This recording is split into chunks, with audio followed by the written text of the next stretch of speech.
اللہ تعالیٰ نے جو انسان پیدا کیے ہیں ان کے مزاج مختلف ہیں. ان میں کچھ لوگ ہوتے ہیں جو قوی ہوتے ہیں ارادے کے، جو فیصلہ کر لیا ڈٹ گئے. کچھ لوگوں میں وہ قوت ارادی اتنی مضبوط نہیں ہوتی، وہ ادھر ادھر سوچتے رہتے ہیں. کچھ لوگ جسمانی طور پر بہت توانا ہوتے ہیں، کچھ لوگ جسمانی طور پر پیدائشی طور پر کمزور ہوتے ہیں. تو اگر کوئی قوت ارادی کمزور رکھنے والا شخص ہے، وہ بھی تو اللہ کی تخلیق ہے، اللہ کا بندہ ہے، خطاؤں کا ظہور ہو جاتا ہے، توبہ کرتا ہے، پھر کچھ عرصے کے بعد پھر خطا کا ظہور ہو جاتا ہے، پھر توبہ کرتا ہے. تو ہم تو یہ سمجھیں گے کہ ایک حد کے بعد پھر اس کی توبہ قبول نہیں ہونی چاہیے. لیکن حدیث سنیے. وعن ابی ہریرہ رضی اللہ تعالی عنہ قال قال رسول اللہ صلی اللہ علیہ وسلم ان عبدا اذنب ذنبا، یقیناً ایک بندہ جو ہے وہ ایک گناہ کرتا ہے. فقال، پھر وہ کہتا ہے رب، اے میرے پروردگار، اذنبت فاغفر لی، مجھ سے گناہ ہو گیا ہے، مجھے معاف فرما دے. فقال ربہ، تو پروردگار یہ کہتا ہے اعلم عبدی ان لہ ربا یغفر الذنب ویأخذ بہ، میرا یہ بندہ یہ جانتا ہے کہ اس کا ایک رب ہے جو گناہ معاف بھی کر سکتا ہے اور سزا دے بھی سکتا ہے. کیا معنی ہوئے؟ گناہ اس نے کیا ہے لیکن جانتا ہے اللہ کو کہ وہ معاف بھی فرما سکتا ہے، تبھی تو وہ اللہ سے معافی کی درخواست کر رہا ہے. اس کے اس جاننے کی بنیاد پر، اس کے اس علم کی بنیاد پر، اس کے اس ایمان کی بنیاد پر فرمایا غفرت لعبدی، میں نے اپنے بندے کو معاف کر دیا. ثم مکث ما شاء اللہ، پھر وقت گزرا جتنا کہ اللہ نے چاہا. ثم اذنب ذنبا، پھر اس سے گناہ ہو گیا. فقال رب اذنبت ذنبا فاغفر، پھر کہتا ہے پروردگار مجھ سے گناہ ہو گیا، پھر مجھے معاف فرما دے. فقال ربہ، اللہ فرماتا ہے عالم عبدی ان لہ ربا یغفر الذنب ویأخذ بہ، میرا بندہ ہے نا جو جانتا ہے کہ اس کا ایک رب ہے، ایمان باللہ اس کے اندر ہے، تبھی تو پکار رہا ہے. اور یہ بھی جانتا ہے کہ وہ گناہ معاف بھی کر سکتا ہے اور چاہے تو پکڑ بھی سکتا ہے، سزا بھی دے سکتا ہے. تو فرمایا، اللہ تعالیٰ فرماتے ہیں میں نے فرمایا کہ میں نے معاف کر دیا. ثم مکث ما شاء اللہ، پھر ایک عرصہ گزرا اس کے بعد. ثم اذنب ذنبا، پھر اس نے گناہ کیا. قال رب اذنبت ذنبا آخر، اس نے کہا پروردگار میں نے تو پھر ایک اور گناہ کر دیا، فاغفر لی، مجھے بخش دے. فقال اعلم عبدی ان لہ ربا یغفر الذنب ویأخذ بہ، میرا بندہ جانتا ہے نا کہ اس کا ایک رب ہے جسے وہ پکار رہا ہے، کہ وہ جانتا ہے کہ اسے اختیار حاصل ہے کہ چاہے تو بخش دے اور چاہے تو پکڑ لے. اس کے اس علم، اس ایمان کی بنیاد پر میں نے اسے معاف کر دیا. ایک اور حدیث، میں نے چونکہ اس گفتگو کے لیے ان احادیث کا تفحص کیا ہے، یہ تو بہت ہیں حدیثیں، میں نے ان میں سے کچھ چنی ہیں.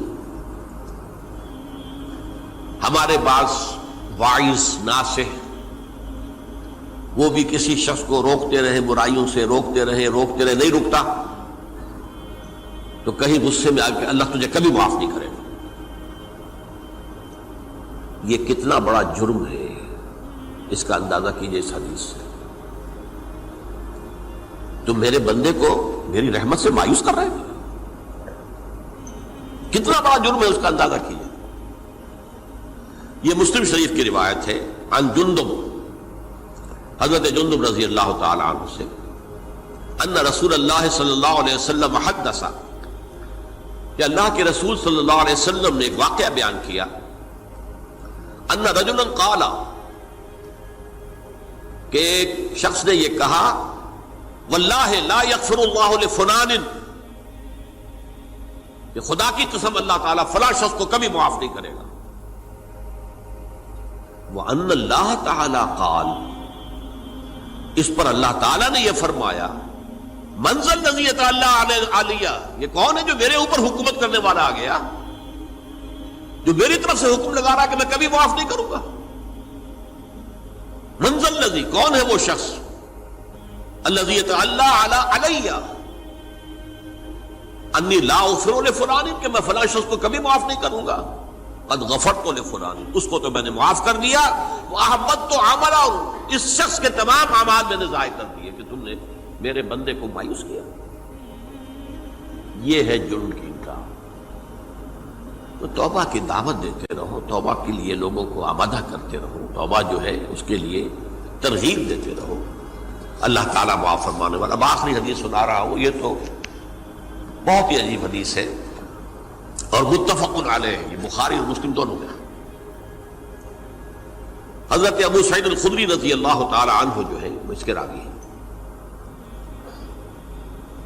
حضور نے فرمایا کانا فی من کانا قبلکم رجل قتل 99 نفسا، تم سے پہلے جو امت تھی بنی اسرائیل، گویا کہ ان کا ذکر ہے، اس میں ایک آدمی ایسا تھا جس نے 99 قتل کیے تھے۔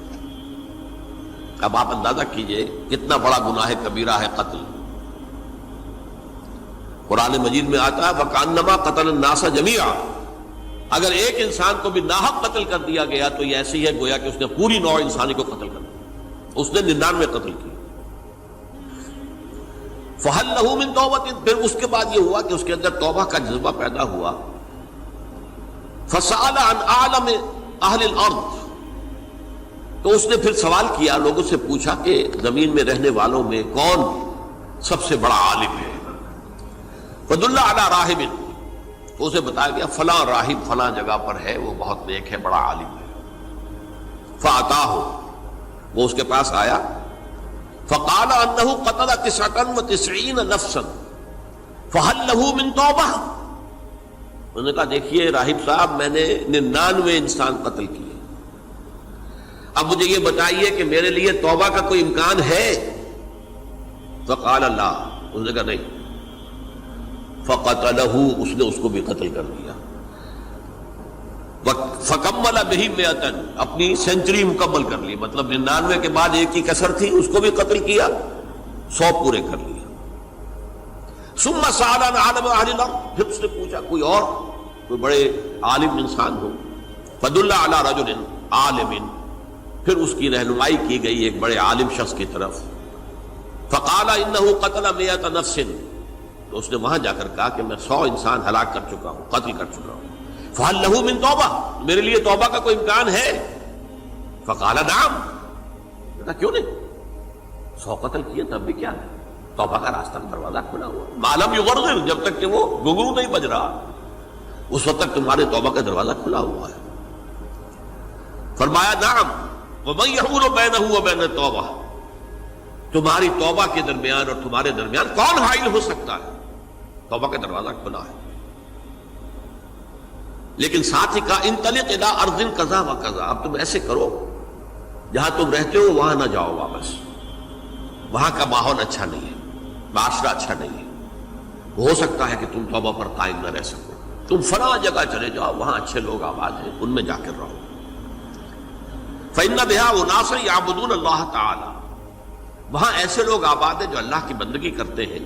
فاعبد اللہ معهم، تو تم ان کے ساتھ مل کر اللہ کی بندگی اور پرستش کرو۔ ولا ترجع الى ارضک، اپنی زمین کی طرف اپنے وطن میں واپس بن جاؤ۔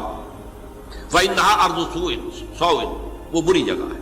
فانطلقا، تو وہ چل پڑا، ہجرت کر رہا ہے، اس جگہ جا رہا ہے جہاں کا راہب نے بتایا تھا۔ حتی اذا نصف الطریق، جب آدھا راستہ اس نے پورا کر لیا، اتاہ الموت، موت آ گئی۔ فاختصمت فیہ ملائکۃ الرحمت و ملائکۃ العذاب، اب وہ جہنم کے فرشتے بھی آ گئے اس کی جان قبض کرنے کو، اور جنت کے بھی آ گئے۔ فقالت ملائکۃ الرحمہ، رحمت والے جو فرشتے ہیں جنت والے، انہوں نے کہا جا تائبا مقبلا بقلبہ اللہ تعالی، یہ شخص توبہ کر کے اللہ تعالیٰ کی طرف ہجرت کر رہا تھا، اس لیے اس کی نیت کی بنیاد پر اب یہ جنتی ہے، لہذا اس کی روح ہم قبض کریں۔